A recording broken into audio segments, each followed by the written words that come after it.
Bismillahirrahmanirrahim. Alhamdulillahirrahmanirrahim. Wassalatu wassalamu ala asyrafil anbiya'i wal mursalin. Sayyidina Muhammad wa ala alihi wa sahbihi ajma'in. Rabbi shrah li sadri wa yassir li amri wahlul 'uqdatam min lisani yafqahu qawli. InsyaAllah kita uh, mulakan majlis kita pada malam ini dengan Ummul Quran Al-Fatihah. A'udzubillahi minasyaitonir rajim. Bismillahirrahmanirrahim. Alhamdulillahirabbil alamin. Arrahmanirrahim. Maliki yaumiddin. إياك نعبد وإياك نستعين اهدنا الصراط المستقيم صراط الذين أنعمت عليهم غير المغضوب عليهم ولا الضالين آمين. Alhamdulillah, uh, syukur kepada Allah SWT kita dapat sama-sama malam ni, Ahad malam Isnin. Di Indonesia Ahad cuti kan, esoknya kerja ke Ustaz ya? Iya. Alhamdulillah kita bertuah pada malam ni kita dapat bersama dengan Ustaz Rijalul Imam dari Onigiri, Indonesia. Iya. Uh, Segi sebanyaklah apa ni, uh, program ini kita namakan siri pengurusan atau siri kepimpinan Hmm. King Sulaiman. Ana sendiri pertama kali jumpa Ustaz ketika jauhlah UPE Ikram Hmm. hujung September tahun ini, di mana kami semua berkesempatan untuk berjumpa dengan Ustaz dua kali subuh dan maghrib, Hmm.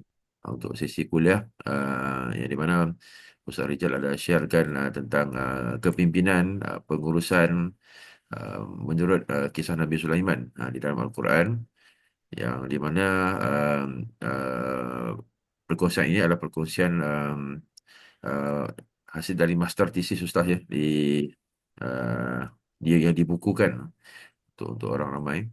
Dan insyaAllah nanti Ustaz akan ceritakan lebih lagi, mungkin berkenaan dengan Ustaz dan sebagainya. Dan malam ini saya tak mau ambil banyak banyak masa Ustaz ya. Kita mau dengar daripada Ustaz Rizal Imam, bukan dari saya. Um, dan insyaAllah sesi ini kita akan rekod insyaAllah untuk rujukan kita akan datang. Dan sedikit housekeeping, InsyaAllah kita akan mulakan dengan sesi bersama Ustaz Rizal.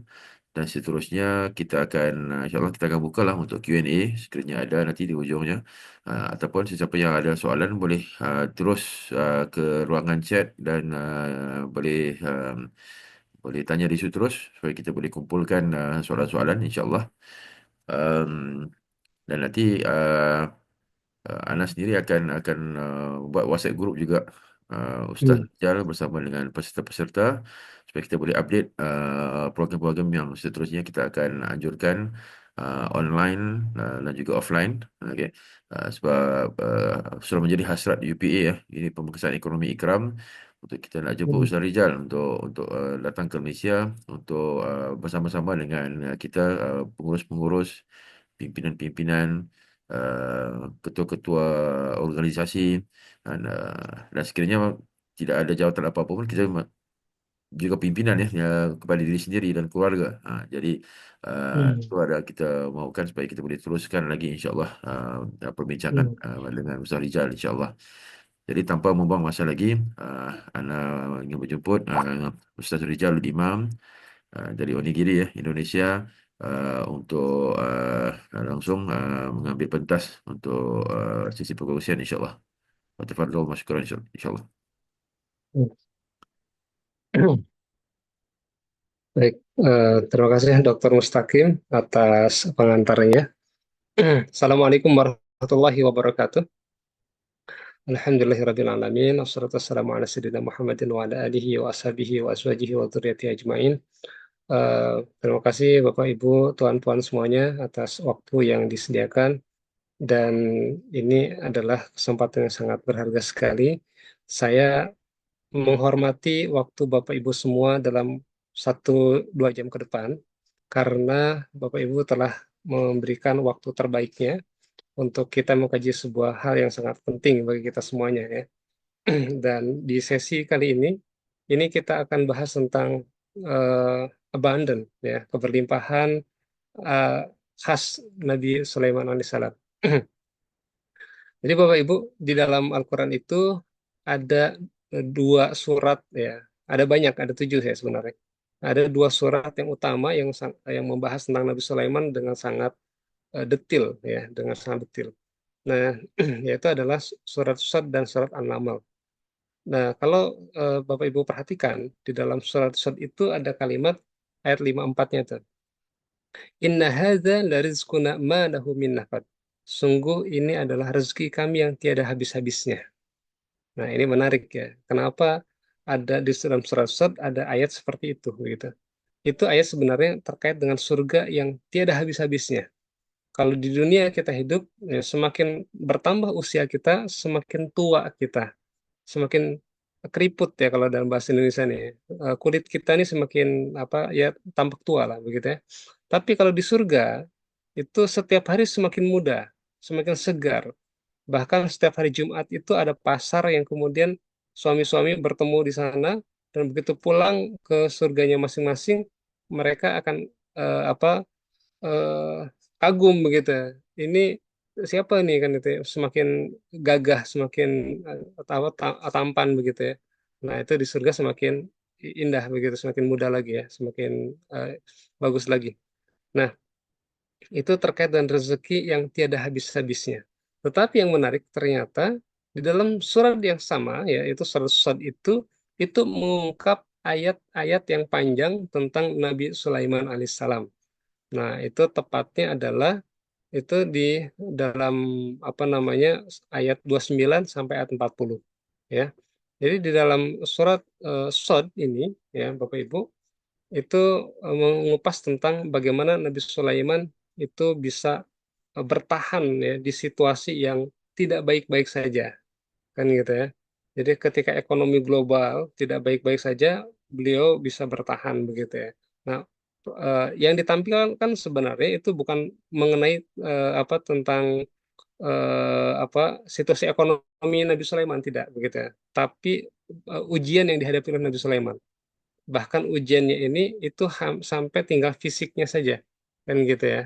Nah, itu di dalam Al-Qur'an itu di surat itu sampai dikatakan walaqad fatanna Sulaiman dan sungguh kami telah fitnah Sulaiman. Nah, dan sungguh kami telah uji Sulaiman gitu kan.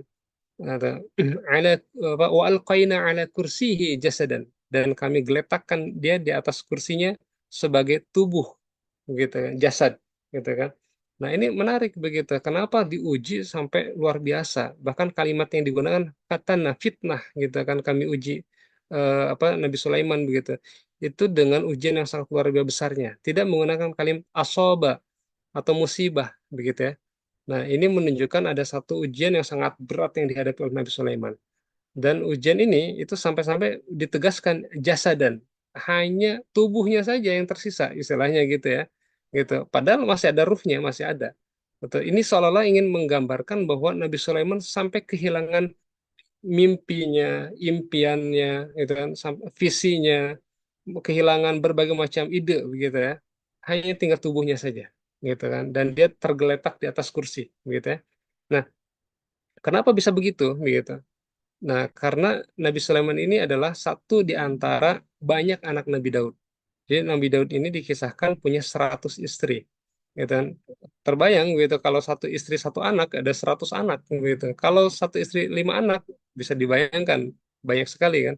Dan Nabi Sulaiman adalah salah satu di antara anak-anak yang banyak itu gitu. Dan menariknya lagi begitu.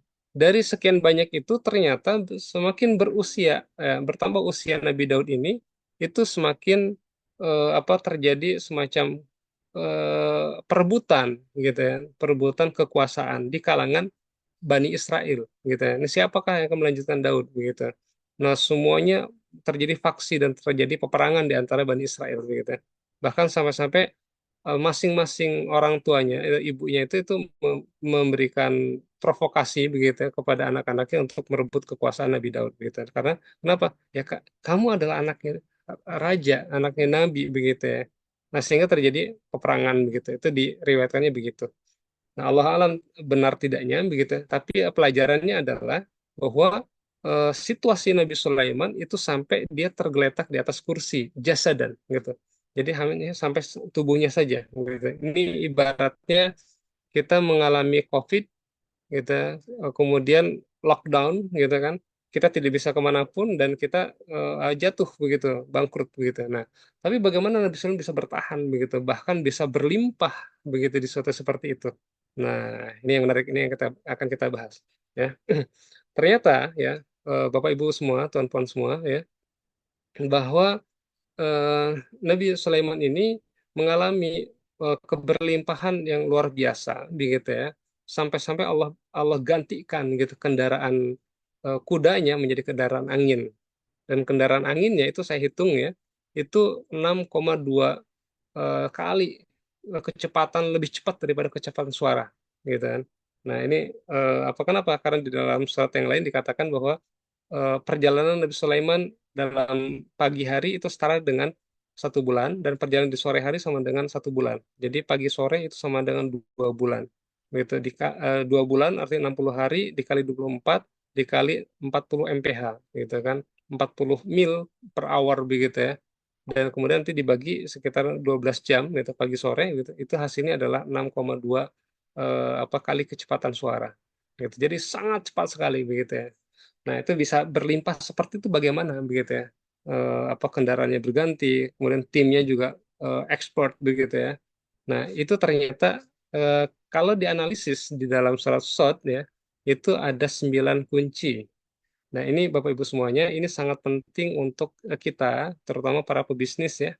Gitu. Jika kita ingin bisnis ataupun para pemimpin ini, baik di yayasan, ya, di lembaga, begitu, di institut, begitu, ya, itu untuk memiliki 9 kunci ini. Ini karena penting ya, tidak hanya untuk institusi, organisasi yang kita pegang, tetapi juga untuk diri kita dan keluarga kita.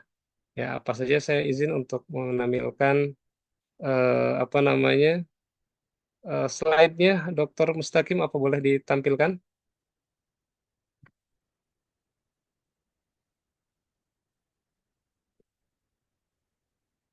Oke, Dr. Mustaqim, apa saya diizinkan untuk Ya, sudah boleh. menampilkan slide?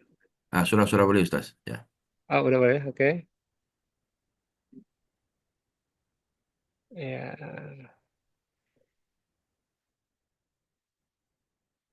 baik. Nah, ini terlihat ya.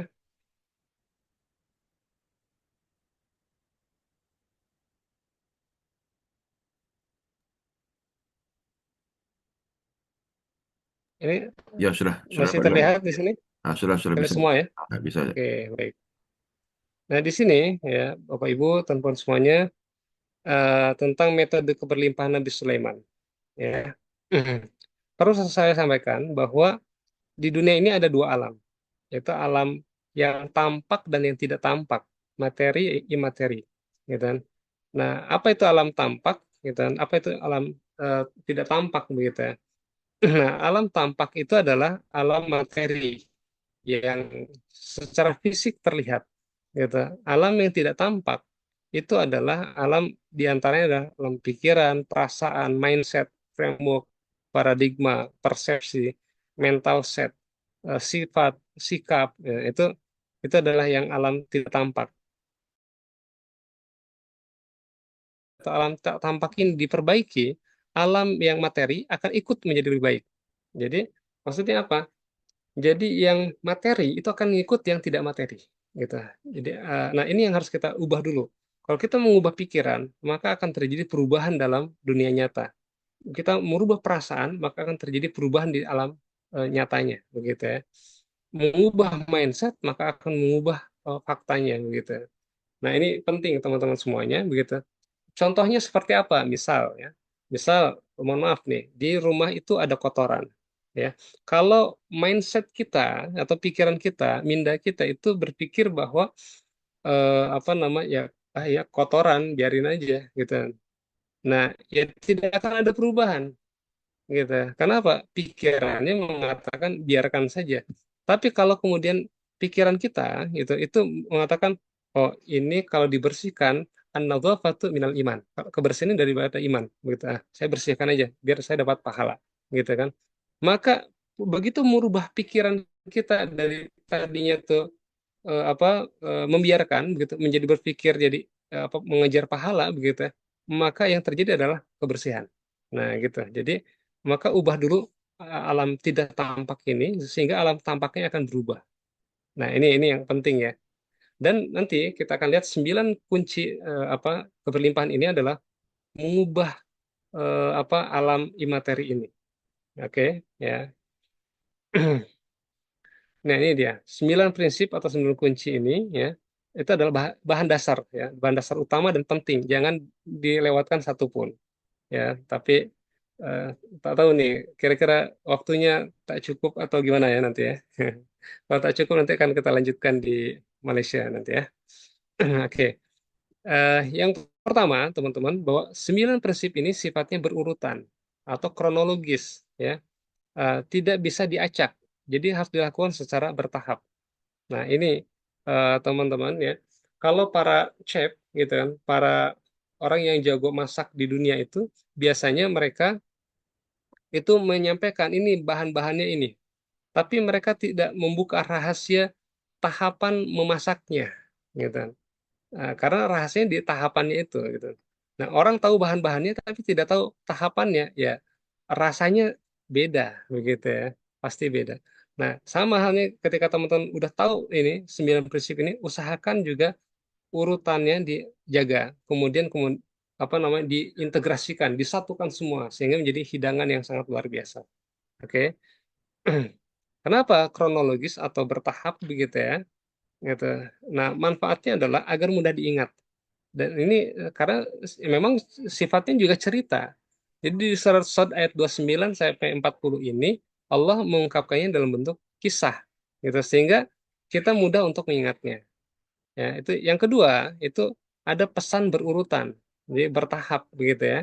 Nah, tapi bertahap ini bukan berarti ini ditinggalkan salah satunya, enggak. Bertahap itu satu persatu selesaikan kemudian kita gabungkan. Nah, jadi satu kesatuan yang utuh begitu ya. Sehingga kisahnya tuh utuh begitu, tidak terpotong-potong. Oke. Nah, ini jadi silahkan ya Bapak Ibu untuk membuka surat-surat ayat 29 sampai 40. Nah, karena ini akan kita bahas ya. Nah, ini saya buka di depan ya. 9 kunci utama eh, adalah ya. Yang pertama itu adalah mengejar cahaya ya. Yang pertama mengejar cahaya.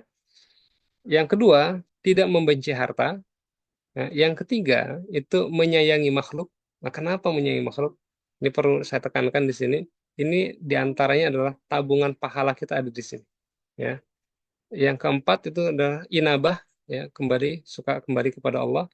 Yang kelima adalah tauhid khalis, ya keikhlasan kita ya secara tauhid kita ini yang murni. Kemudian yang keenam adalah istighfar yang tulus, ya. Jadi kita istimror untuk melakukan terus-terusan melakukan istighfar dan ikhlas dari hati kita. Kemudian yang ketujuh adalah think big, ya berpikir besar. Yang kedelapan munajat, ya mengangkat doa kita ke langit begitu ya. Proposal hidup kita kita munajatkan. Kemudian yang terakhir itu adalah rayuan maut. Nah, kita harus merayu Allah gitu kan. Seperti apa merayunya? Nanti akan kita bahas. Oke. Nah, baik, kita bahas dulu yang pertama.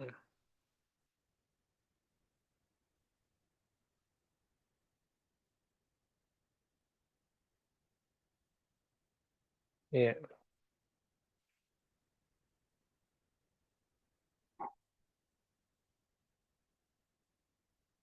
Oh, sebentar. Eh, mengejar cahaya.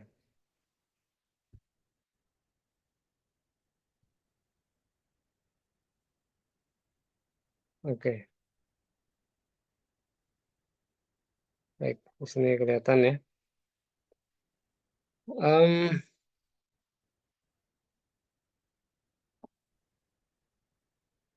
ini kalau ini. Ini deh. Baik. Di sini kelihatan ya. Yang pertama adalah mengejar cahaya. Nah, di dalam surat-surat ya, ayat 29 itu ya Bapak Ibu bisa perhatikan di sana gitu. Itu adalah eh, spiritnya adalah mengejar cahaya ya. Nah, itu mari kita lihat di ayat 9-nya. A'udzubillahi minasyaitonir rajim. Bismillahirrahmanirrahim. Kitabun anzalnahu ilaika mubarakun liyadabbaru ayati Ini Al-Quran, kitab ini, kita anzalnahu kami turunkan kepadamu, mubarakun, dan penuh keberkahan, liyadabbaru, untuk ditadaburi, untuk diambil pelajarannya, ayatihi, ayat-ayatnya, waliyatadzakkara ulul albab, dan agar orang-orang ulul albab ini mengambil pelajaran, gitu kan, memikirkannya ya. Wa wahabna li Dauda Sulaimana, dan kami berikan Daud seorang anak yang bernama Sulaiman. Ni'mal abdu innahu awwab. Nah, dia adalah senikmat-nikmat hamba. Gitu, sebaik-baik hamba. Innahu awwab. Nabi Sulaiman itu termasuk orang yang awwabin. Awwabin itu orang yang suka bertaubat. Ya, itu suka mengembalikan kepada Allah, begitu ya, mengejar cahaya Allah ya. Nah, di sini ya eh, apa jadi yang bahan baku pertama atau kunci yang pertama adalah mengejar cahaya ya di ayat 30-nya tadi. Nah, apa itu cahaya? Cahaya itu adalah Allah. Cahaya itu adalah Rasulullah. Dan cahaya itu adalah akhirat, surga. Ya. Jadi cahaya utamanya Allah, cahaya di bumi adalah Rasulullah, dan cahaya masa depannya adalah surga. Nah, ini ayatnya ya, surat ayat 30. Ya. Kemudian, nah ini di dalam hadis ya, yang pertama adalah kita harus memperbaiki niat kita. Ya, kata Rasulullah SAW, gitu kan, man kanatid dunya hammahu, barang siapa yang tujuan hidupnya adalah dunia, gitu, farraqallahu amrahu, maka Allah akan mencerai-beraikan urusannya, gitu. Wa ja'ala faqrahu baina ainaihi, dan menjadikan kefakiran berada di depan matanya, gitu. Walam ya'tihi minad dunya illa ma kutiba lahu, dan dunia gitu kan tidak bisa didapatkan kecuali hanya sekedarnya saja, gitu. Wa man kanatil akhiratu niyatahu, dan barang siapa akhirat itu adalah tujuannya, niatnya gitu. Jama'allahu amrahu, Allah menghimpunkan seluruh urusannya. Wa ja'ala ghinahu fi qalbihi, dan Allah menjadikan kaya di dalam hatinya gitu. Mentalnya mental kaya. Ya. Kalau kita ngejar akhirat tuh mental kita pasti kaya. Wa atathu dunya wa hiya raghimatun, dan dunia akan mendatanginya dengan hina, kan gitu ya. Nah, jadi ini teman-teman, maka ketika kita ingin mengalami keberlimpahan, pastikan kita memperbaiki niat. Niatnya apa? Niatnya adalah mengejar akhirat, ya, mengejar Allah. Jadi ketika berbisnis itu bukan mengejar keuntungan, ya, tetapi apa yang dikejar? Dia kejar adalah manfaatnya.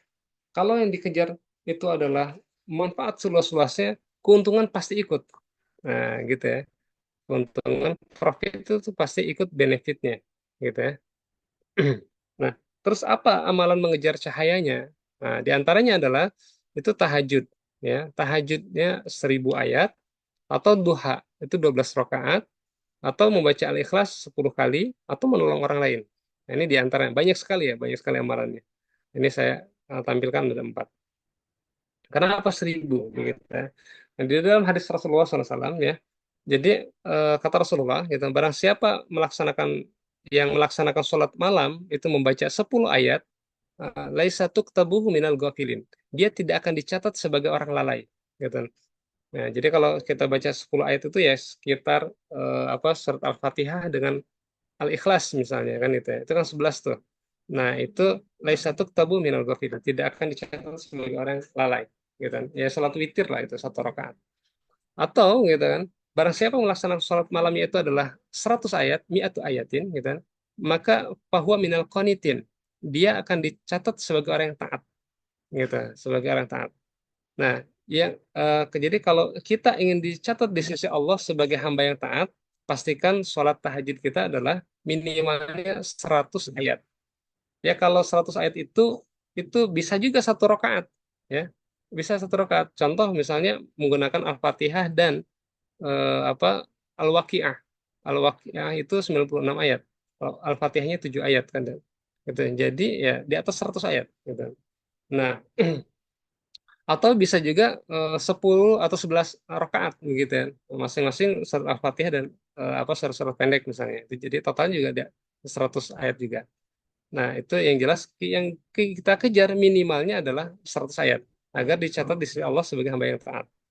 Nah, menariknya, dan barang siapa yang melaksanakan sholat malam dengan membaca 1000 ayat, gitu, alfu ayatin, gitu, maka ia dicatat sebagai orang yang memperoleh pahala yang besar. gitu. Bahwa minal mukantirin, gitu. Nah, mukantirin itu adalah orang yang berharta banyak. Nah, para ulama mengatakan bahwa eh, apa al mukantirin itu adalah bagaikan orang yang datang ke pasar tanpa membawa uang, tapi begitu keluar dari pasar dia membawa banyak barang.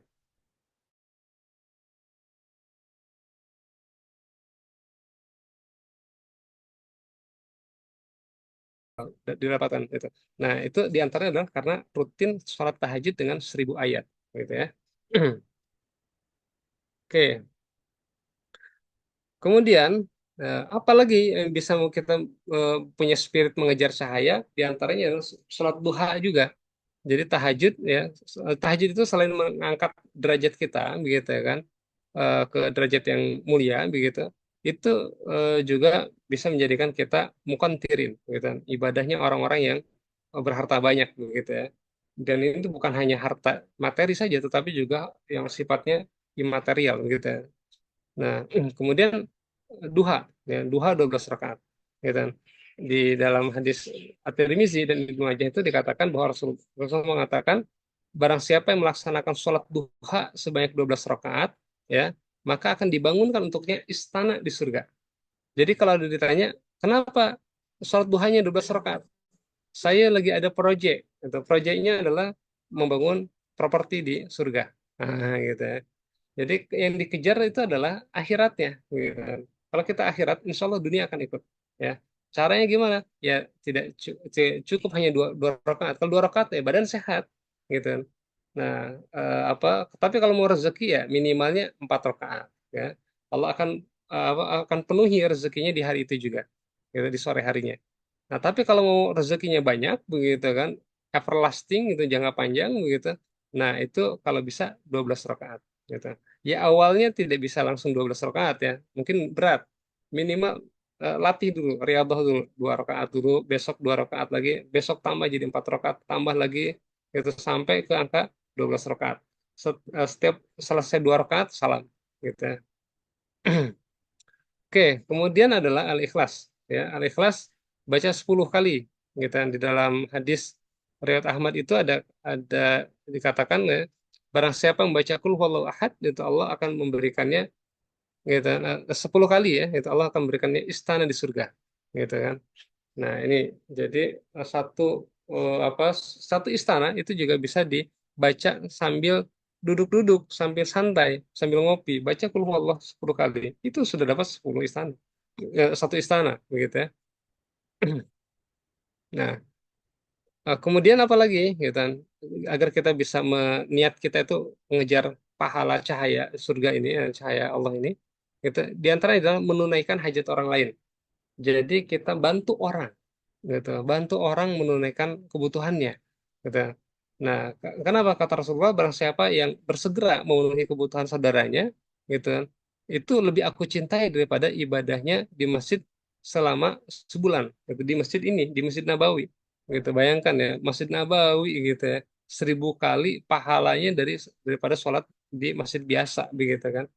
Nah, itu ketika kita hanya menunaikan apa hajat orang lain gitu. Misalnya ada orang ingin nyebrang, kita bantu dia. Itu pahalanya lebih baik daripada iktikaf selama 1 bulan di Masjid Nabawi. Kemudian ada orang ingin tolong apa namanya buatkan teh, buatkan kopi, buatkan apapun lah begitu ya. Ini pahalanya sangat luar biasa. Kita bantu dia, gitu. Maka pahalanya sangat luar biasa. Ketika kita mengejar akhirat, maka dunia pasti akan mengikuti kita. Oke. Nah, itu ya poin pertama ya. Jadi adalah mengejar cahaya. Poin kedua ya, kawan-kawan semua, itu jangan membenci harta ya. Ah, oke. Kenapa jangan membenci harta gitu ya? Oke. Sebenarnya di kisah Nabi Sulaiman ini itu konteksnya Nabi Sulaiman itu adalah mencintai harta. Tapi kenapa tidak tulis saja mencintai harta? Jangan sampai. Ya, kalau kita mencintai harta, kita akan diuji seperti Nabi Sulaiman. Dan itu berat. Kita nggak sanggup ya. Hanya sekapasitas Nabi yang sanggup. gitu ya. Nah, kalau kita manusia biasanya tak sanggup kita. Gitu. Nah, kisahnya apa? Nah, tadi ayat 30, sekarang ayat 31. Idh uridu alaihi bil asyir safinatul jet. Ingatlah ketika ditampakkan gitu di waktu petang sore, itu ditampakkan kuda-kuda yang jinak ya. Dan juga safinat itu artinya dia berdiri tegak dan anggun ya. Al-jiyad itu jawad, itu artinya berlari sangat kencang sekali. Gitu. Jadi kuda-kuda Nabi Sulaiman yang luar biasa ya. Apa kata Nabi Sulaiman?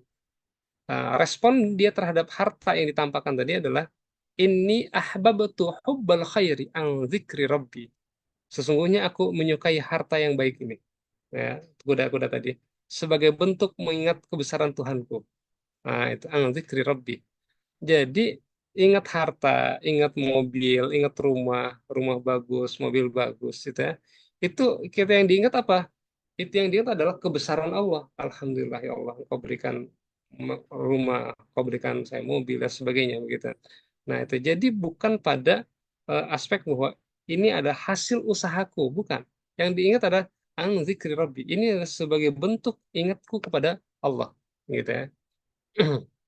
Nah, teman-teman, di sini apa ujiannya ada di sini nih. Ini ahbabtu hubbal khair. Ahbabtu inilah yang kemudian jadi ujian, ya.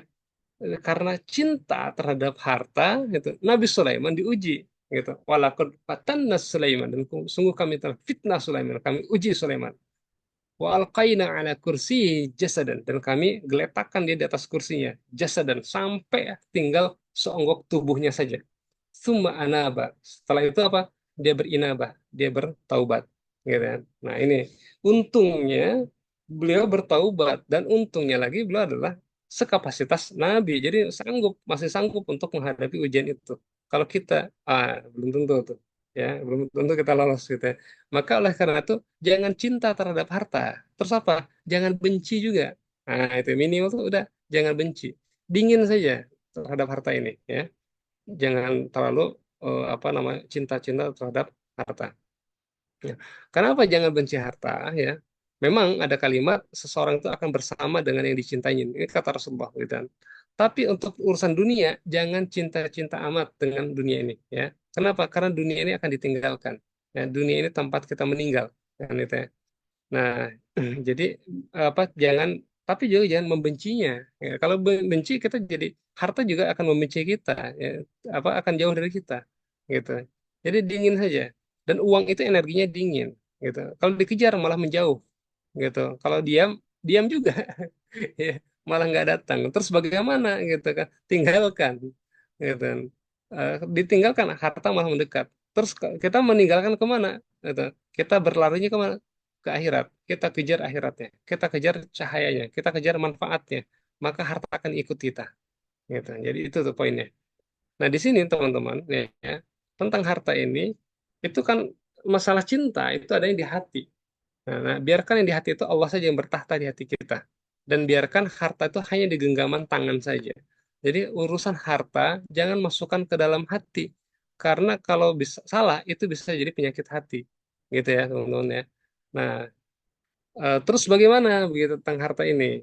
Nah, di satu sisi kata Rasulullah, ni'mal malu salih lil mar'is salih. Gitu. Sebaik-baik harta yang baik itu ada di tangan apa hamba Allah yang soleh. Ya, jadi apa? Ya, ini dia sebaik-baiknya harta ya di tangan orang yang baik juga begitu ya. Nah, oleh karena itu ya umat Islam mau tidak mau harus kaya, gitu kan. Nah, itu harus berharta begitu ya. Nah, kemudian di sini ada batas minimalnya. Harta yang minimal tuh seperti apa gitu ya untuk kita miliki begitu ya. Nah, minimalnya ada di dalam surat Al-Baqarah ayat 240. Gitu. Mengenai harta ini ya teman-teman.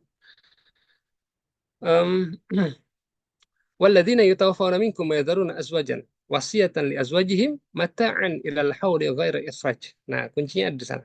Gitu. Dan suami-suami yang akan diwafatkan di antara kalian, gitu, wa yadharuna azwajan, dan meninggalkan istri-istri, gitu, apa hendaklah wasiatan mereka membuat wasiat di azwajihim untuk istri-istri mereka, gitu, mata'an, gitu kan. Apa wasiatnya? Berupa berupa nafkah mata gitu, apa uang cash gitu, uang jajan lah kalau di Indonesia itu, uang konsumtif gitu kan, mataan yang seberapa banyak begitu ya, ilal haul, untuk 1 tahun. Haul itu kan 1 tahun, 12 bulan.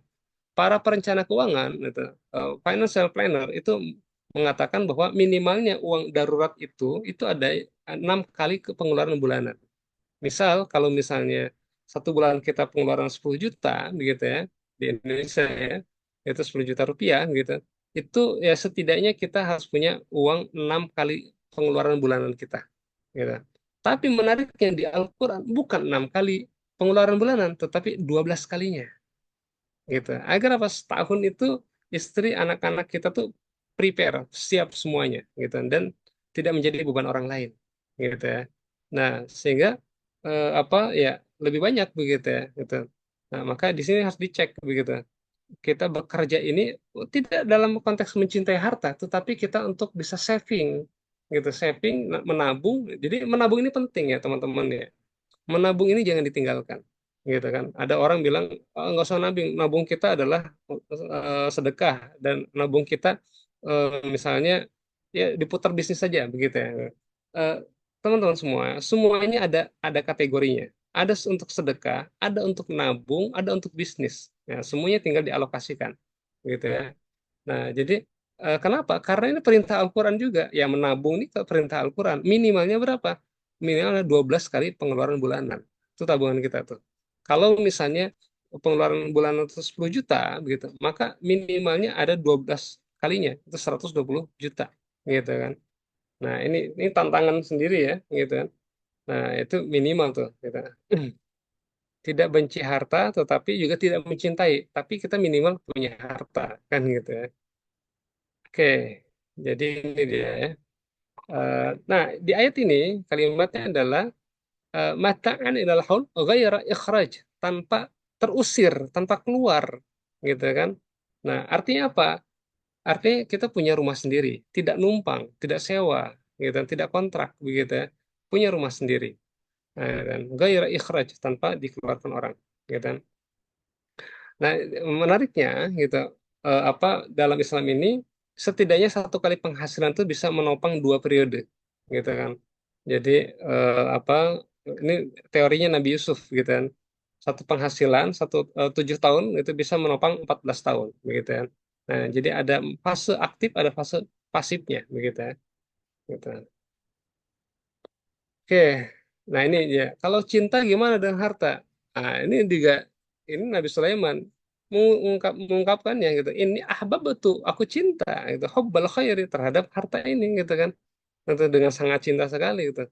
Nah, karena dia cinta, walaqad fatanna Sulaiman itu. Allah uji Sulaiman gitu. Benar-benar Allah fitnah Sulaiman. Kata Allah ujian yang luar biasa begitu ya.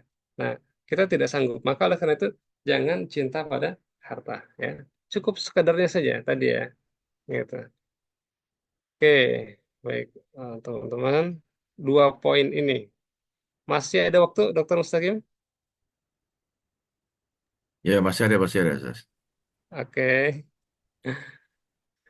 ya. Ini baik. Sekarang yang ketiga. Ini penting teman-teman. Yang ketiga ini jangan sampai dilewatkan juga ya. Eh,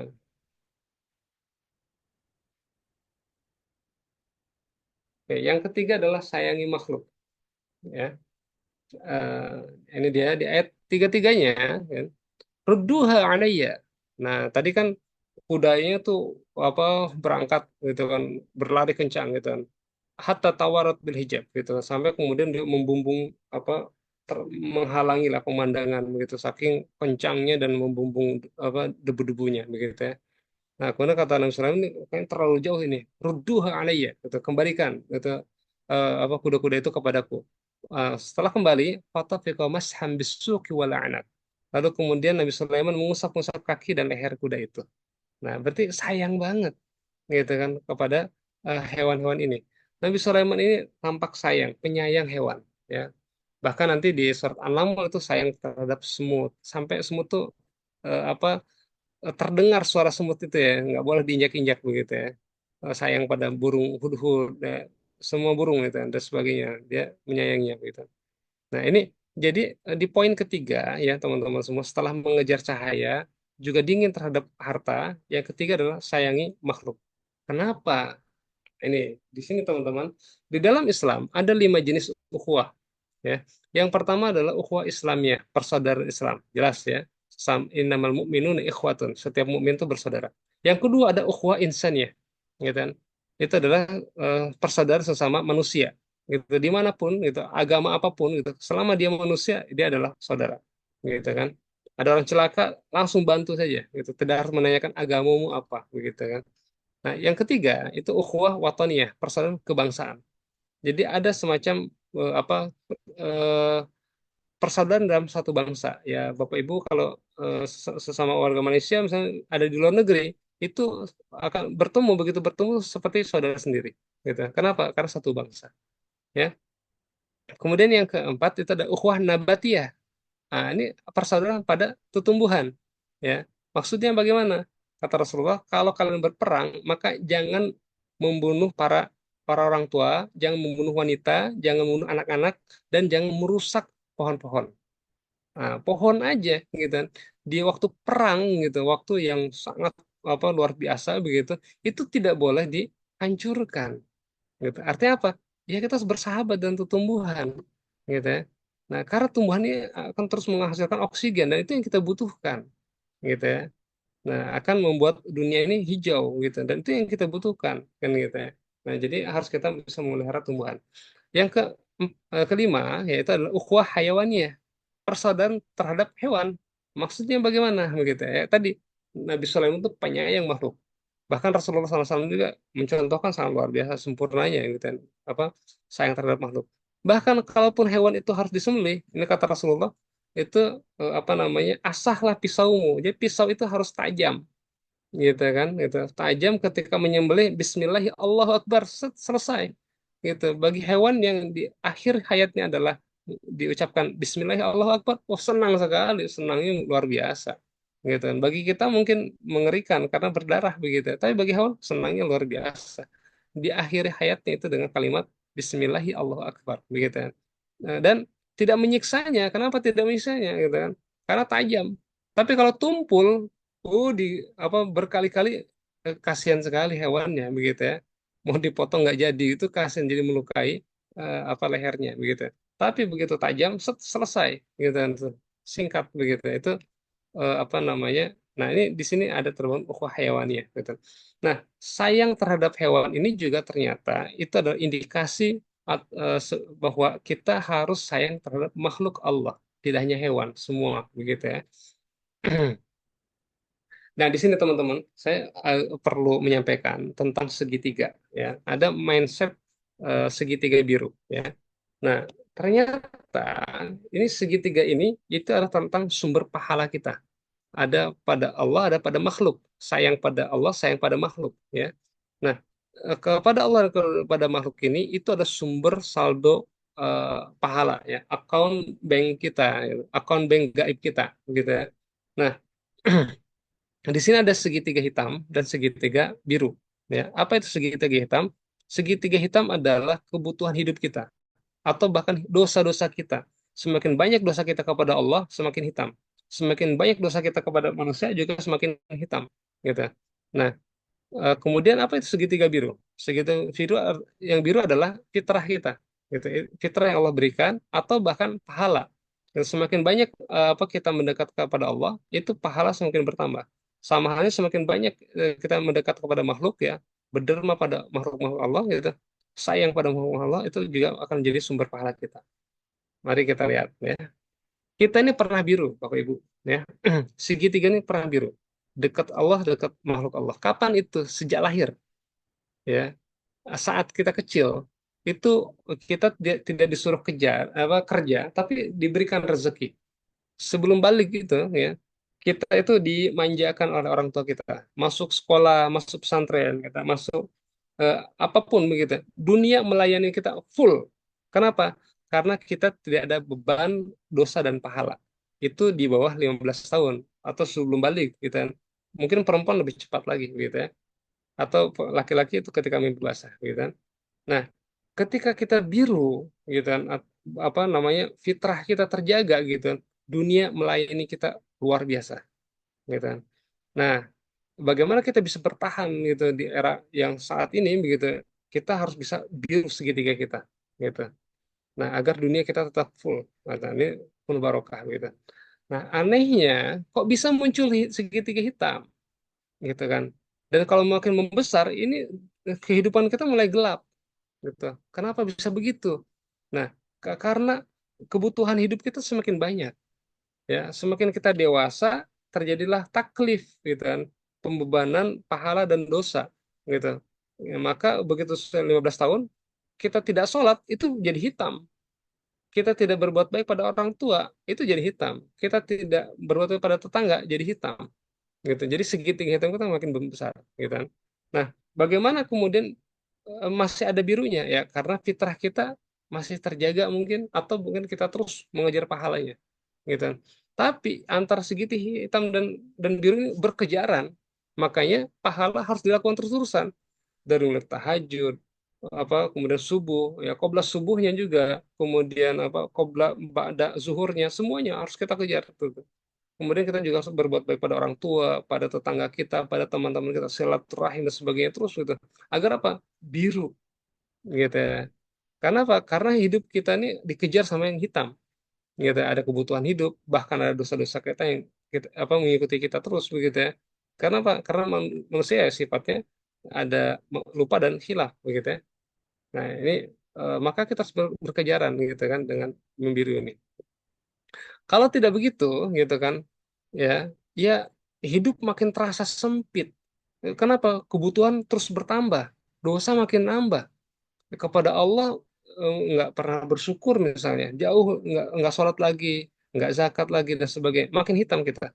Kepada makhluk juga gitu. Yang ada adalah memvonis orang-orang begitu. Engkau tidak baik dan sebagainya. Makin jahat dan makhluk, ya makin hitam hidup kita. Gitu kan.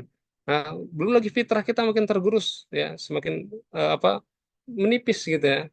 Kemudian juga ibadah kita males gitu kan. Nah, itu sehingga biar kita dikejar sama yang hitam ini gitu. Dan apa yang terjadi jika kemudian hitam ini lebih dominan? Nah, ini Bapak Ibu, hidup semakin gelap gulita, dunia tidak melayani kita, kemana-mana takut kita, gitu. Kenapa? Gitu, di tengah-tengah krisis ekonomi malah bangkrut, begitu ya. Kenapa? Ya nggak dekat sama Allah, nggak dekat sama makhluk, gitu. Kebutuhan semakin banyak, dosa semakin bertambah, gelap gulita, fitrah kita habis, gitu ya, gitu. Kenapa? Nggak pernah dijaga soalnya, gitu kan. Nah, kemudian juga kita meninggalkan ibadah, gelap gulita, gitu kan. Nah, terus bagaimana solusinya? Nah, ini udah, sekarang solusinya dekatkan lagi kepada Allah. Nah, ini ada satu kisah ya, Nabi apa Ibunda Maryam, ya, ibundanya Nabi Isa alaihissalam gitu. Itu beliau tidak banyak teman begitu ya. Ya, dia hanya mendekat kepada Allah aja. Kenapa? Karena beliau apa namanya dinazarkan oleh orang tuanya itu untuk ada di mihrab Masjidil Aqsa saja begitu ya. Nah, beliau hanya ibadah saja kepada Allah gitu. Ternyata Allah berikan keistimewaan berupa apa? Rezeki yang tak terduga. Sampai-sampai sekelas Nabi Zakaria gitu. Nah, kan Bunda Maryam ini bukan nabi gitu. Tapi Nabi Zakaria itu yang seorang nabi saja kaget gitu. Annalaki hada ya Maryam. Dari mana ini rezeki ini sebanyak ini? Gitu. Ada buah-buahan dan sebagainya gitu. Kata Siti Maryam gitu. Hada min indillah gitu. Inna Allah yarzuqu man yasha bighairi hisab. Gitu. Allah ini dari Allah gitu. Allah kalau ngasih rezeki ya seenaknya Allah saja begitu ya. Nah, itu kenapa begitu? Karena segitiga biru dekat sama Allah gitu kan. Nah, jadi teman-teman, ketika kita mengalami hitamnya luar biasa, mendekat saja kepada Allah.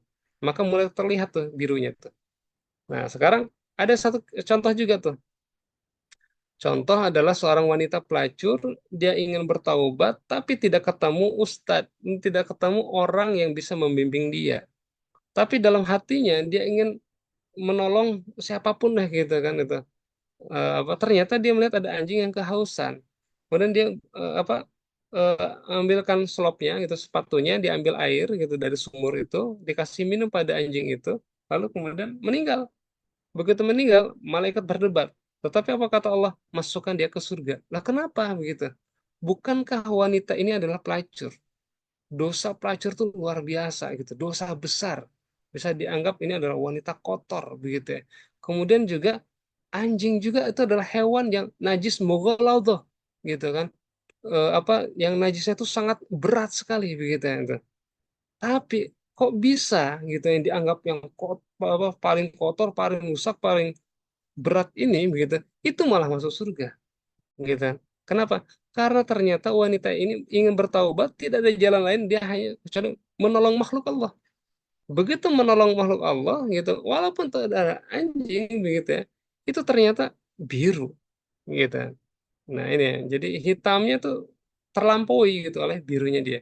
Yaitu tadi di hadis Rasulullah tadi gitu, menolong orang hajat orang lain itu lebih aku cintai. Kenapa? Karena pahalanya itu lebih besar daripada iktikaf 1 bulan di Masjid Nabawi gitu kan. Nah, ada ulama mengatakan itu iktikafnya itu kalau mengatakan 1 bulan itu adalah iktikaf Ramadan.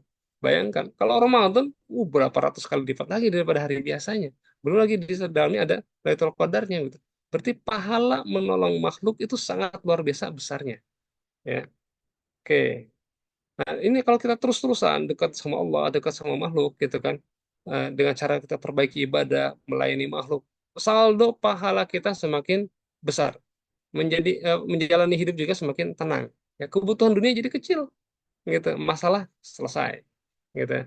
Di sini Bapak Ibu, ketika kita menghadapi masalah, maka pastikan gitu, pahala kita harus banyak dulu. Ya, isi account bank pahala kita harus banyak. Ya. Nah, pertanyaannya apakah eh, pahala ini bisa dicairkan begitu kan? Eh, apa bisa cairkan dengan apa? Dan doa, ya, mencairkan dengan doa. Terus ngisinya bagaimana? Ngisinya harus ikhlas. Ya. Jadi ngisi ngisi akun bank pahala kita ini harus dengan keikhlasan kita karena Allah. Ikhlas tuh bukan pasrah. Kalau pasrah artinya tawakal. Tapi kalau ikhlas itu artinya ada karena Allah. Jadi menolong orang lain karena Allah, menolong kucing karena Allah, ngasih makan kucing karena Allah, ngasih makan orang karena Allah. Itu harus ikhlas karena Allah. Ya. Ibadah karena Allah dan sebagainya. Nah, nanti kita bisa mencairkan untuk kebutuhan kita bisa dengan doa. Nah, makanya ada banyak ulama ya gitu. Boleh nggak kita tuh bertawasul dan amal soleh? Boleh. Karena ada kisah 3 orang masuk ke dalam gua, bisa lepas dari gua, tergeser tuh batu yang menutupi tadi, itu karena 3 orang tadi berdoa menggunakan wasilah amal solehnya masing-masing. Nah, ini juga sama. Jadi pastikan akun bank saldo kita, gitu kan, saldo gaib ini itu terisi terlebih dahulu. Makanya ada ulama mengatakan, udah baca dulu Yasin 41 kali atau salawat perbanyak begitu ya. Kenapa? Karena itu memperbanyak pahala kan gitu ya. Semakin pahala banyak gitu, kemudian kita ada hajat, insya Allah bisa dikabulkan gitu ya. Nah, gini, jadi mencairkan pahala itu dengan untuk kebutuhan dunia itu bisa dengan doa. Cuman Bapak Ibu ya, jangan semua dicairkan ya. Oh, udah berangkat umroh haji, umroh itu Bapak Ibu 5 hari saja ya, 5 hari. 5 hari itu ada 5 kali sholat. Ya, 1 kali sholat itu sama dengan 100.000 kali lebih baik daripada di masjid biasa. 100.000 dikali 5 dikali 5 hari itu sudah 2,5 juta. Nah, 2,5 juta itu ya itu dibagi dengan 365 hari. Itu setara dengan 6.850 tahun. Jadi kita umroh 5 hari itu setara dengan ibadah selama 6.850 tahun. Ini kalau hitung-hitungan matematika ya gitu. Terus kemudian beres umroh kita cairkan semua dengan doa kebutuhan dunia kita. Kan itu. Nah, boleh silahkan aja kan itu. Nah, ya Allah minta belikan rumah, boleh jadi rumah. Tapi begitu di akhirat, mana pahala? Kan sudah kemarin dicairkan di dunia. Nah, itu dia. Jadi jangan semua juga gitu dicairkan di dunia. Gitu. Udah dunia ini nikmati saja kan gitu. Apa apa seadanya terus berkembang gitu, berikan manfaat seluas-luasnya gitu kan. Nah, dengan memberikan manfaat itu jadi pahala lagi untuk kita. Ya, jadi kumpulkan pahalanya. Gitu. Oke, nah ini di sini Bapak Ibu ya apa pastikan ya isi saldo akun kita itu harus terisi agar keluar uangnya ya keluar mustajab doa kita gitu. Nah caranya apa dengan amal wajib tambahkan lagi dengan amal sunnah dan niatnya harus ikhlas karena Allah ya. Nah ini kalimatnya apa? Ayatnya adalah wa may yattaqillah yaj'al lahu makhraja. Barang siapa bertakwa kepada Allah akan jadi keluar gitu kan, akan keluar saldonya kan uangnya akan keluar gitu kan. Jalan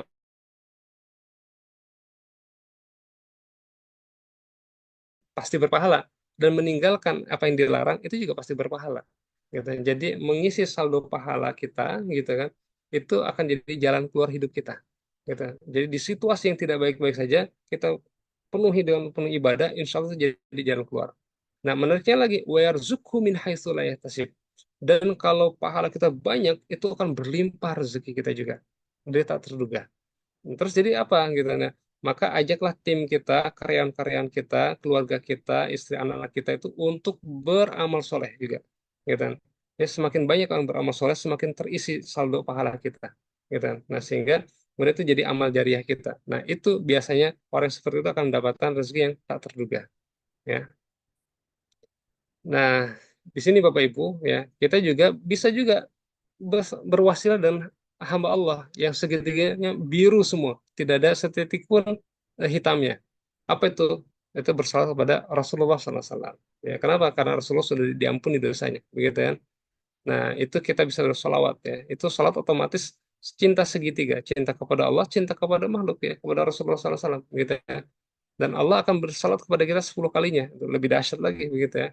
Gitu. Nah, ini dasarnya salawat. Dan salawat ini adalah amalnya ahli surga Firdaus. Gitu. Jadi di antara amal ahli surga Firdaus adalah walladzina hum fi salatim khashi'un. Salatnya khusyuk. Yang kedua, walladzina hum ala salawatihim yuhafidun. Dan mereka terhadap salawat dijaga, jaga salawat, gitu. Jaga salat, jaga salawatnya, ya.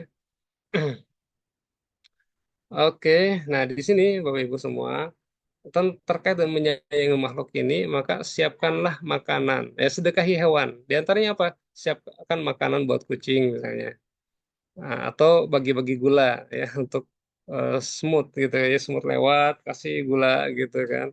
Hari ini saya pernah begitu ya. Jadi semut ketika saya apa di situasi saya tidak baik-baik saja begitu, saya harus berpikir bagaimana caranya begitu. Itu sedekah semut gitu. Kenapa? Karena bagi semut itu satu gula kecil itu besar sekali begitu. Sehingga banyak ratusan semut itu saya kasih cukup dengan 1 sendok gula saja itu mereka udah dapat banyak begitu kan. Nah, jadi dengan seperti itu ya itu kita bisa mensedekahi banyak jiwa. Dan menariknya begitu kita sedekahi di hari itu juga kita dapat rezeki. Gitu. Nah, itu ya. Kemudian apa lagi gitu? Di antaranya juga adalah menanam pohon. Ya, menanam pohon itu menanam bunga gitu ya, itu sedekah oksigen dan juga makanan buat burung-burung. Ya. Oke, baik Dokter Mustaqim, nampaknya jam udah 1 jam ini. Ya, Ustaz. Silakan kalau mau Ah, ditanyakan. sangat padat ya, Ustaz. Ini baru baru 3 poin ya, baru 3 tips itu. Iya, betul. Eh, nampaknya sudah 1 jam lah. Kita pun nak menghormati masa semua orang, insyaAllah. Jadi rasanya kita kita pause di sini dulu. Mungkin kita buka kepada Q&A lah, insyaAllah. Jika ada sesiapa yang mau ajukan soalan kepada Ustaz Rizal, boleh buka kamera dan minta untuk nak bercakap juga. Kita kita akan buka. Ataupun mau tulis di chat juga, boleh. Nanti Ana akan bacakan lah, insyaAllah.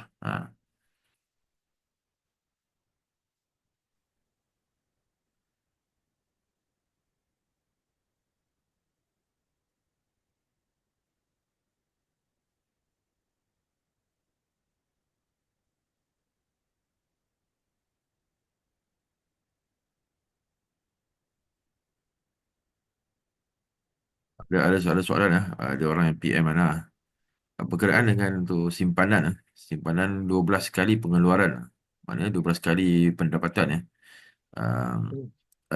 Adakah ia memang betul-betul 12 ataupun dia rigid nombornya ataupun bagaimana Ustaz? Hmm. Oke, jadi itu apa namanya? eh di 12 itu ada 12 bukan pemasukan ya, bukan income, tapi outcome.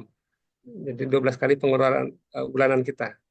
Jadi kalau dalam ringgit itu misal di Malaysia berapa kira-kira? Dia pendapatannya ataupun Pendapatan berapa misal wah, sebulan? katakanlah susah juga Ustaz tu, lain orang lain pendapatannya. Uh, Okey kita letaklah mungkin Beda-beda. 3,000 mungkin Oke, bagi beda-beda pokoknya ya. ya. Ya, misalnya 3.000 ya, Ya. pendapatnya 3.000. Nah, pengeluarannya itu sekitar 2.500 misalnya, 2.500 ringgit. Nah, 2.500 ringgit itu dikali 12, gitu ya. 2.500 ringgit dikali 12. Ya, setidaknya harus ada tabungan saving itu 30.000 ringgit, gitu. Nah, bahkan 30.000 ringgit itu apa bukan bentuknya insurance ya, asuransi gitu, atau properti lain gitu. Itu sifatnya memang uang atau emas gitu. Emas bisa dicairkan karena sifatnya kalimatnya mataan. Mataan itu bisa langsung dimakan gitu. Gitu. Uang yang bisa dikonsumsi gitu kan. Tapi kalau misalnya bentuknya rumah ya harus dijual dulu gitu. Asetnya panjang dengan penjualannya. Baik, baik. Betul, itu belanja. Betul. Jadi Okey, bukan bukan, gaji ya, bukan gajinya. gitu. Tapi belanja bulanan, gitu. Jadi boleh kita katakan sekiranya kita mau capai dengan lebih cepat, belanjanya harus dikurangi, Ustaz. Benar, Ustaz? Betul. Belanjanya dikurangi, gitu. Tapi sisanya untuk ditabungan. Masalahnya begini, ya. Itu biasanya itu apa? Saving bukan di awal. Saving itu kalau ada sisa, gitu. Jadi dimakan dulu, sisanya kalau ada sisa di saving. Padahal teorinya itu adalah saving dulu baru apa namanya digunakan untuk konsumsi ya, untuk makan. Nah, Ada, ya, ada soalan satu. Ada oke. soalan yang berkenaan dengan, ya ada orang PM saya, Ana lah ya. Berkenaan dengan ayat yang di awal tadi berkenaan dengan Nabi Sulaiman ada kata berkenaan dengan um, harta tu kita perlu tidak takut pada harta kan, maknanya kita juga tidak membenci harta kan. So, Mm-mm. Nabi Sulaiman dia kata dalam ayat Quran ada mengatakan bahawa kita adalah nak cari benda yang baik-baik kan, kereta yang mobil Mm-mm. yang besar, rumah yang besar dan sebagainya kan. Bagaimana itu kita mau itu diletakkan garisan itu ya supaya ianya tidak menjadi satu end goal lah, rather than takut ianya menjadi satu wasilah ke arah kehancuran Ustaz, ke arah Mm-mm. kesombongan dan sebagainya ya. Ya, jadi memang harta ini itu tidak dicintai, tapi juga jangan dibenci. Ya, kita harus berkawan sama harta ini. Karena sebaik-baik harta itu dimiliki orang yang soleh. Jadi orang soleh ini hakikat sejatinya adalah dia pewaris dunia ini. Walaupun kata fi Zabur mim ba'di dzikri, jadi telah diturunkan ke dalam kitab Zabur, kitab ayahnya Nabi Sulaiman, ya Nabi Daud, eh, annal arda yarithuha ibadiyas solihun. Sesungguhnya the earth, the planet bumi ini itu diwariskan kepada hamba-hamba Allah yang soleh. Jadi hamba Allah yang soleh ini harus kaya, harus menguasai dunia, gitu ya. Gitu. Jadi tidak jangan membenci harta, gitu. Di di ruang chat ada soalan Ustaz dari Mm-mm. Faizah. Assalamualaikum Ustaz, boleh terangkan sedikit tentang konsep mencarikan pahala dengan doa? Kurang jelas dari segi Oke, aliran konsepnya. ya. Jadi konsep mencairkan pahala dengan doa itu adalah surat At-Talaq ayat 2 dan 3. Wa may yattaqillah yaj'al lahu makhraja. Barang siapa bertakwa kepada Allah, Allah kasih jalan keluar. Kharaja itu keluar kan itu makhraja. uangnya keluar gitu dari ATM itu. Ada 3 orang ya, antri. Antri itu apa? Sama ya. Gitu ya. Ada 3 orang ya berbaris ya. Nah, itu di depan dia ada eh, mesin uang ya, mesin ATM gitu ya. Nah, 3 orang ini, yang satu dia masukkan kartu dia, card dia begitu. Begitu dia masukkan, dia keluar uangnya gitu. Nah, begitu dia keluar uangnya begitu ya. Wah, kata orang yang kedua nih, itu kita misalnya gitu. Wah, kok bisa ya keluar uangnya? Berarti ada uangnya di mesin ini. Begitu kita masukkan kartu kita ke dalam mesin ini, ternyata tak keluar uangnya. Terus kita bilang, ATM ini katanya maha kaya, ternyata tidak keluar uangnya, gitu kan? Katanya maha adil, ternyata tidak keluar uangnya, gitu kan? Nah, oke, beratur ya. Nah, kemudian eh, apa? Kita minta orang di belakang kita, coba awak nih datang ke depan, gitu kan? Masukkan atau kartunya, begitu. Yang ketiga orang ini, itu dia masukkan kartunya, dia bilang, ini keluar uangnya, gitu. Ada nih 1.000 ringgit kan gitu. Wah, kok dia masukkan lagi, kenapa tidak keluar gitu kan. Nah, sebenarnya jadi Bapak Ibu, bukan Allah tidak kaya, bukan, tetapi kita nih gitu, di mesin kita ini ada uangnya atau tidak kan gitu ya. Jadi eh, di account bank pahala kita nih gitu, ada pahalanya atau tidak kan gitu. Karena itu masing sendiri-sendiri gitu. Itu seorang-seorang tuh gitu. Wa may yattaqillah, siapa satu orang gitu yang bertakwa gitu kan, dia jalan makhraja, Allah berikan jalan keluar dia gitu. Nah, bertakwa itu artinya adalah menambah isi pahala gitu kan. Nah, karena menjalankan yang diperintah itu berpahala, meninggalkan yang dilarang juga berpahala gitu kan. Ya Allah makhraja, pasti keluar gitu. Cara keluarnya gimana? Dengan doa gitu kan. Nah, dan kalau pahalanya banyak, para wali ini kan banyak pahalanya kan gitu. Itu ya Allahumma khraja warzuqhu min haitsu la yahtasib. Allah limpahkan rezekinya tak terduga. Mereka sudah meninggal, tapi masyarakat sekitarnya, ekonomi rakyatnya bisa bertumbuh gitu kan. Orang berziarah dan sebagainya gitu ya. Malah masih bertumbuh karena pahalanya terus-terus mengalir gitu. Maka menumbuhkan ekonomi kerakyatan gitu ya. Itu walaupun sudah ratusan tahun meninggal gitu ya. Wali Songo dan sebagainya. Nah, terus mencairkannya bagaimana? Ngisinya bagaimana? Isinya adalah dengan keikhlasan karena Allah. Yang kedua, ittiba Rasul, ikut Rasulullah. Nah, kalau kalau tak ikut Rasulullah, sholat wajib tak ikut Rasulullah gitu kan, sholat seenaknya saja gitu, ya tak akan jadi pahala gitu. Jadi harus ittiba Rasul. Maka kita butuh ditarbiyah, apa butuh belajar begitu untuk bisa mengetahui ini sesuai Rasul atau tidak gitu kan. Nah, itu agar jadi pahala.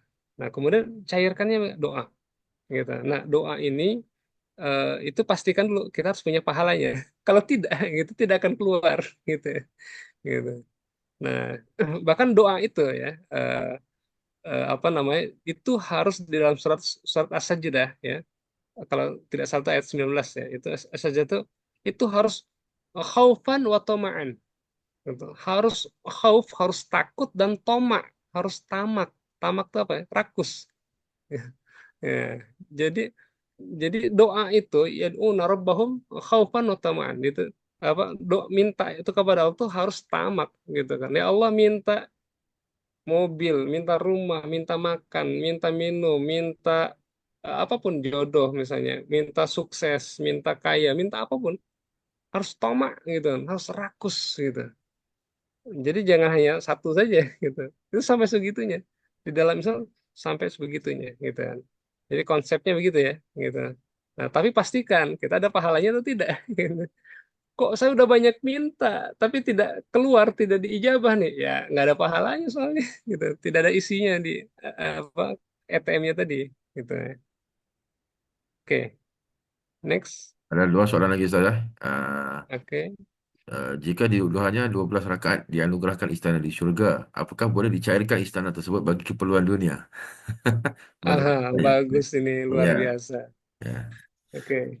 Sebenarnya hanya ikhlas karena Allah 12 rakaat untuk proyek membangun istana surga saja, dunia pasti ikut, gitu. Dunia pasti ikut, gitu. Jadi hanya udah lakukan saja, terus lepaskan, ikhlaskan aja karena Allah. Ya kita ada hajat, gitu. Boleh kita sampaikan hajatnya. Makanya ini apa namanya? Sebenarnya di materi berikutnya itu ada istighfar ya. Istighfar itu rumusnya di Nabi Sulaiman itu. Rabbi gfirli wahabli mulkan la yanbaghi li ahadi min ba'di innaka antal wahhab. Jadi Rabbi gfirli, ampuni aku, gitu kan. Ya Allah, Rabbi, gitu kan, satu, kan igfirli, ampuni aku, menzirokan diri, nol, zero itu nol ya. Jadi satu dibagi nol sama dengan infinity, tak terhingga, kan gitu. Kalau satu dibagi satu sama dengan satu, gitu. Kita minta pada yang maha satu, ada hajatnya satu, dapat satu, gitu, bisa dicairkan, gitu, untuk kebutuhan dunia bisa, gitu kan, boleh, gitu kan. Eh, Nah, terus apa namanya? Tapi kalau kemudian kita ikhlas, satu bagi nol sama dengan tak terhingga, gitu. Jadi sudah laksanakan saja 12 rakaat itu lillahi ta'ala, kita panjatkan, gitu kan. Terserah engkau, jadwalnya terserah engkau. Engkau tahu apa yang jadi kebutuhanku, engkau tahu apa yang jadi jadwalku, begitu ya. Apa yang jadi keterdesakanku, begitu ya. Gitu. Allah pasti ijabah, gitu. Gitu. Nah, gitu ya. Uh, itu ada lagi dua soalan saya. Apa nih? Oke. Boleh ke saya? Bisa ya? Oke. Ada ya. Yang Eh, bukan Islam, bagaimana yang masih direzeki Allah yang bukan Islam dengan harta yang banyak tapi tidak melakukan pahala. Konsepnya berlainan kah, Ustaz? eh, betul, betul, betul. Bagus ini, bagus. Nah, itu dia. Karena yang bukan Islam dia, yang bukan Islam itu dia suka berderma, gitu. Jadi karena derma itu atau sayang ke makhluk itu memang tidak ada kaitan dengan ikhlas, gitu kan. Kalau ikhlas itu ketika dengan Allah, ya, ada ibadah-ibadah, gitu kan. Itu harus harus apa? Ikhlas dan ittiba Rasul. Tapi kalau sedekah, sedekah terus dipaksa, gitu kan. Gitu kan. Ikhlas nggak ikhlas, paksa saja. Kenapa? Karena manfaatnya 700 kali lipatnya. Bagaimana kalau ikhlas? Yudha'ifu liman yasha. Allah lipat gandakan lebih banyak lagi. Ya, gitu ya. Nah, jadi kalau kita lihat nih, ada orang non-muslim, gitu kan, kok rezekinya banyak karena dia berbuat baik pada timnya, pada kelompoknya, pada orang-orang sekitarnya, gitu kan. Walaupun bukan non-Islam kan, gitu ya. Ya, itu dia. Jadi kenapa kok bisa banyak gitu? Tapi Allah penuhi, selesai di dunia. Di akhirat tidak dapat apapun, gitu. Tapi kalau dia masuk Islam, kebaikan-kebaikan yang dia di dunia, gitu kan, itu nggak akan hilang, gitu. Malah Allah ampuni dosanya, kemudian kebaikan lamanya masih ada catatannya, gitu. Catatan dermanya banyak, gitu kan. Maka dalam Islam itu istilahnya apa, emas di masa jahiliyah, emas juga di masa Islam. Tembaga di masa jahiliyah, tembaga juga di masa Islam. Nah, gitu. Jadi tidak akan dilupakan apa kebaikan sebelum Islamnya, gitu. Tetap catatannya masih ada. Nah, gitu ya. Adalah semua adil, Ustaz. Hmm, betul. Mungkin Sumbangan. ya soalan yang terakhir insyaAllah. Mungkin malam ni ya, jika bisnis semakin berkembang atau sukses, biasanya kita akan lebih sibuk dan mungkin tidak punya waktu untuk dakwah tarbiyah. Jadi kakak bisa seadanya secukupnya saja ataukah lebih baik? Ya. Eh, ini ini bagus ini. Jadi ketika bisnis semakin berkembang, itu kita harus tim. Dalam Nabi Sulaiman itu ada 3 tim. Ya, pertama adalah leader, ya, Nabi Sulaiman sebagai decision maker, pengambil keputusan. Yang kedua adalah apa? Ya ayuhal mala, para pembesar. Itu thinker strategik, itu strategic thinkernya. Dan yang ketiga itu adalah operatornya, gitu kan.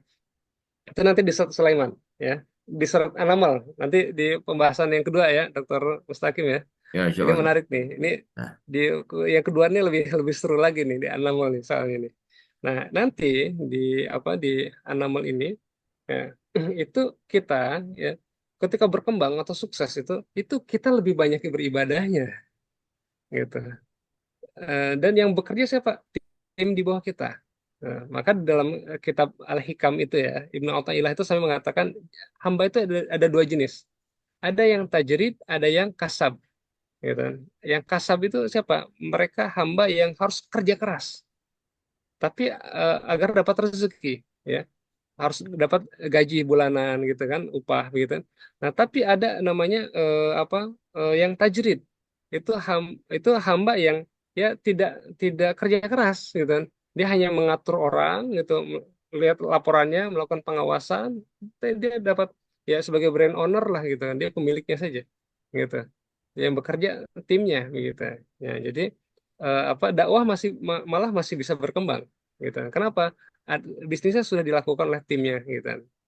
Nah, gitu ya. Jadi apa dilakukan dua manajemen tadi. Ada tim strategiknya yang melakukannya atau memimpinnya, kemudian ada tim operatornya. Dan kita sendiri itu masih bisa berdakwah, melakukan tarbiyah gitu sehingga ini bisa berlangsung gitu ya.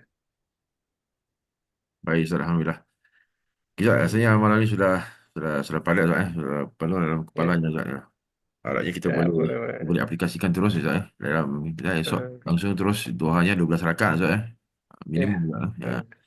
eh, Uh, Berkenaan dengan kita ada 9 tips ya, totalnya, Ustaz, ya. Tapi kita hmm, baru cover 3, Ustaz, ya. Jadi hmm, nama pun ini adalah siri pengurusan, ya. Dia bukannya satu sesi, ya. Dia adalah satu program bersiri, saya. Dia ada episod-episod. betul. Jadi mungkin insyaAllah di kesempatan yang lain insyaAllah kita akan sambung lagi. Dan Hmm, bila dan macam mana tu kita akan umumkan. Jadi dijemputlah kepada semua untuk join WhatsApp group tu insyaAllah.